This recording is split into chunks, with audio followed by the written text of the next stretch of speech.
Hi, everyone. Welcome to Heal, Thrive, Dream.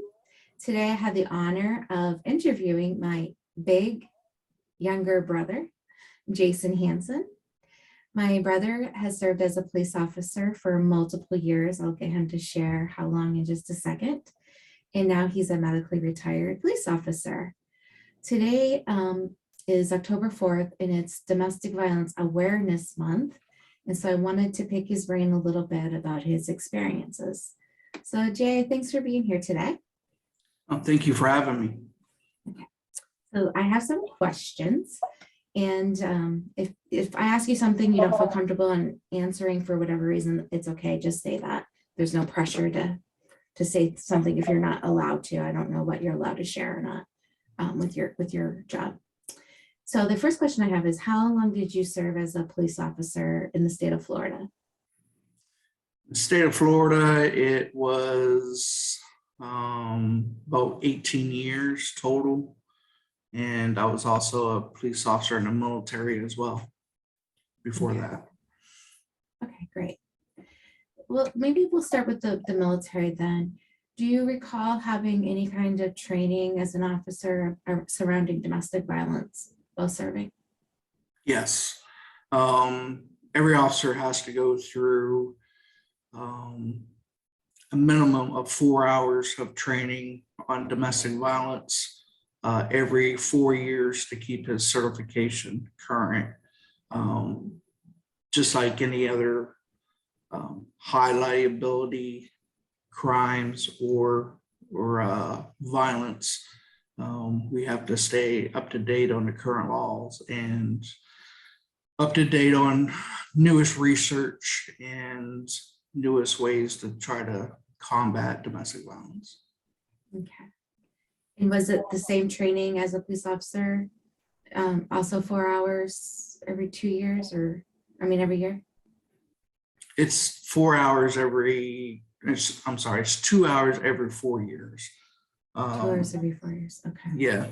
And it's the same in the military because we have to police civilians in the military as well. So we have to, depending on what state you're in, you have to be current with the current laws. Do you feel like the training was enough or prepared you enough for real world domestic violence incidents? Was it great training? Was it lacking in some way? Like, how would you describe it? Oh, I think it's the bare minimum training that they offer. My favorite saying is, we're a Band-Aid on a bullet hole. We're police officers, we can't come out and fix everybody's domestic problems. We come out and we evaluate if there's a crime that was committed, and if so, we're going to act upon that. We do offer services. We do have family advocate folks that work with the police department.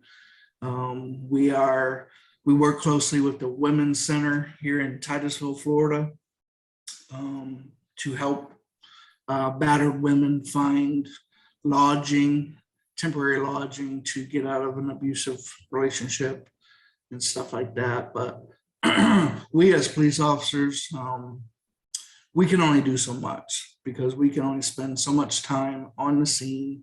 We have to triage the scene and make an appropriate decision at that time. I can tell you we are very pro arrest when it comes to domestic violence, because we think a cool down period for both parties is extremely important. And if there is probable cause that a battery has occurred and it's domestic violence related, 99.9% of the time we're going to make that arrest. Okay. Can you share with us, if it's appropriate, a time where a call went bad, and then after that, a time where a call went really well? Is that something you can share?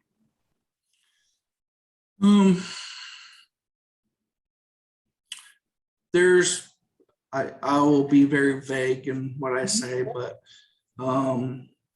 for instance, there was a domestic violence call of a husband and wife who are having a lot of marital problems, and the husband had left the house.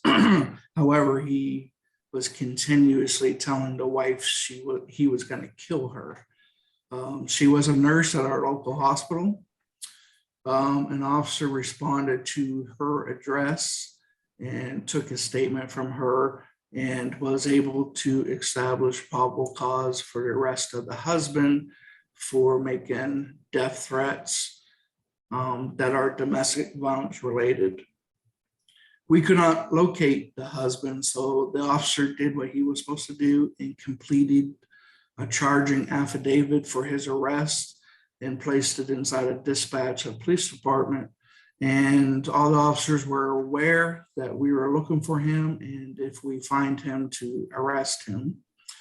Later on that evening, as this nurse was leaving the hospital, her husband was in the parking lot waiting for her. And as soon as she got to her car, he shot her and killed her. That's probably one of the one of the worst ones. Obviously, we all felt horrible that we didn't locate the husband prior to that, because we could have probably saved her life. But that stuff happens. I'm really sorry to hear that. Is it possible that you knew her because of her work at the hospital, or no? No, I didn't know her personally. No.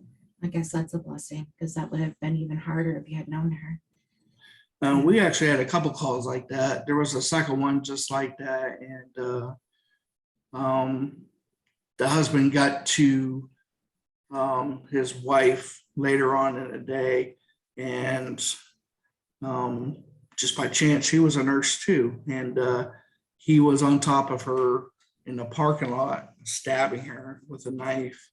And while the police were called, and the officer arrives on scene, and he sees the man on top of her, but he can't see that he's stabbing her because he's approaching from the man's back.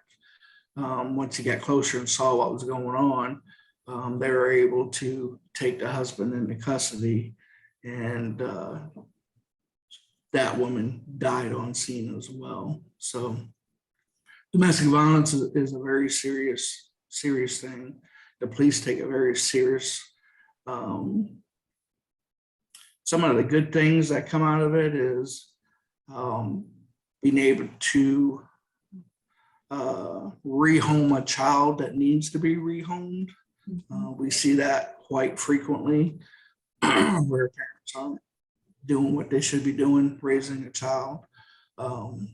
Even though it's sad, it's kind of a happy ending because you get that child out of that dangerous atmosphere and somewhere safe, and hopefully with a loving home. So I was going to ask you next, what do you see happen with children? Like, how do children seem when you respond to the scenes? Are they scared? I know a lot of kids are loyal to their parents. They're the only parents they've ever had. What's your experience working with children in domestic violence situations? It's challenging because obviously you don't want to re-victimize the child by asking a ton of questions. Also, state law prohibits us asking the child certain questions. So what we do is we get the bare minimum information from them, because they need to be interviewed by a forensics psychologist that is trained to deal with interviewing children of crimes.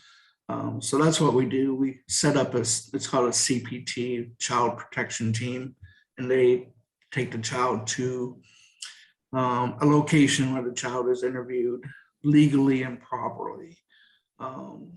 We don't want to put the children in positions where they have to testify against mom and dad because they witnessed the incident. So their statements are recorded, video and audio, and we'll use that in court rather than the child. Yeah, forensic interviewing has come a long way, wouldn't you say? Yes, very, very popular in especially sex crimes against children. You know, the police, as a first responder, we have minimum involvement. We'll get the bare basics that, okay, a crime has probably occurred. And from that step, we set up that interview, and a detective with our agency will go to that interview as well. And they'll record it, video and audio from there. So. Great. Okay.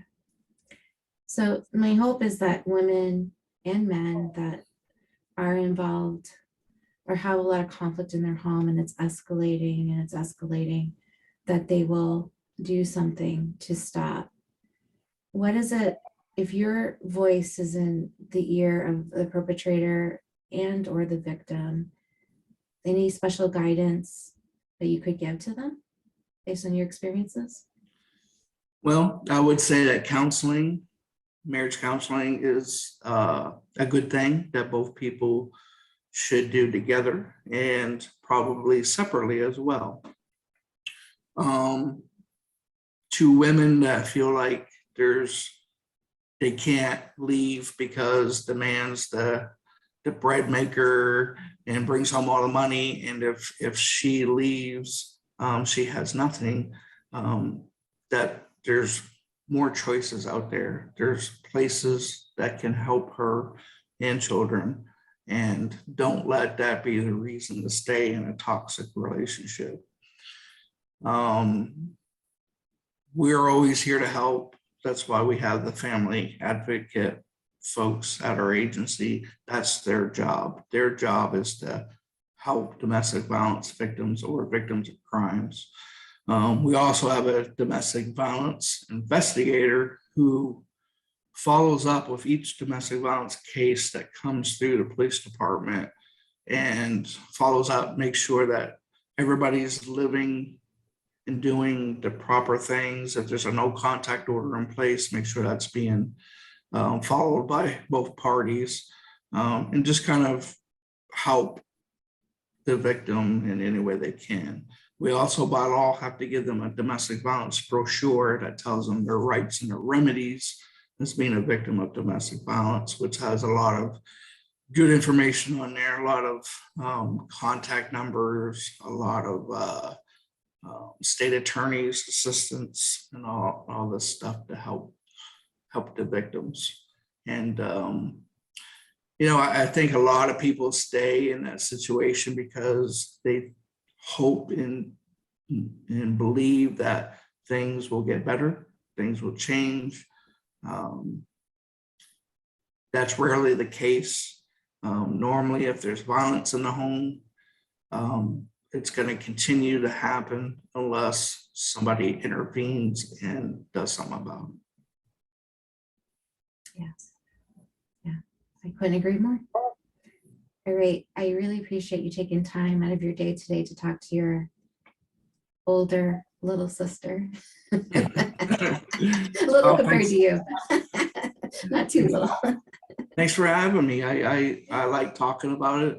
I can talk about it for hours. It's a big problem, and the police take it very, very seriously because, like I said, the 2 incidents of the 2 nurses, and it's just something that cool down period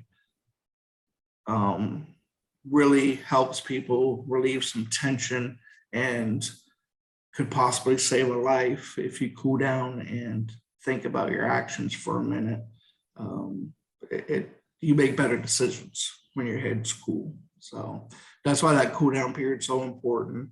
And that's why we are very committed to making an arrest if probable cause exists when we go to these places.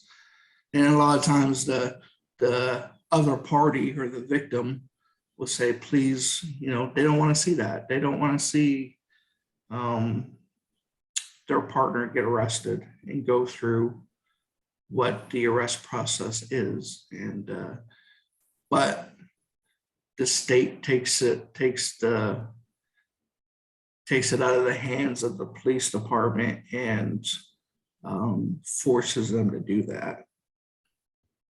So, which I think is a good thing. I think it's a good thing too. Just because the nature of domestic violence is usually it escalates, and that can escalate pretty quickly. And if someone is, threatening your life, and maybe it's a shove at the beginning, but then when it becomes to like choking you, the signs are it's gonna get worse and not better. So getting help is super important. Yeah, the victim will constantly say, I don't want to press charges. Well, you're not pressing charges. The state presses charges. When I'm a police officer and I come on scene and you tell me that you were battered by your significant other, a brother or sister, aunt, uncle, that's all covered under domestic violence. If you live together in the past, or if you have a child together, those are all elements of domestic violence. That person's going to go to jail, no matter what the victim says. The victim has zero say in it. And that's to protect them, protect the integrity of the investigation. And, people, when they're under stress and been victimized, they don't make the best decisions sometimes because, they went through a traumatic event. So we take that burden off of them and put it on us. And that's what we do. Yeah, that's really great. So I just wanted to extend an invitation. You said you could talk about this all day. I have a YouTube channel. It's slowly growing. It's not super popular yet, but if you want to make little videos about this topic, I'm happy to put them on our Heal Thrive Dream platform, or you can make your own platform and we share them.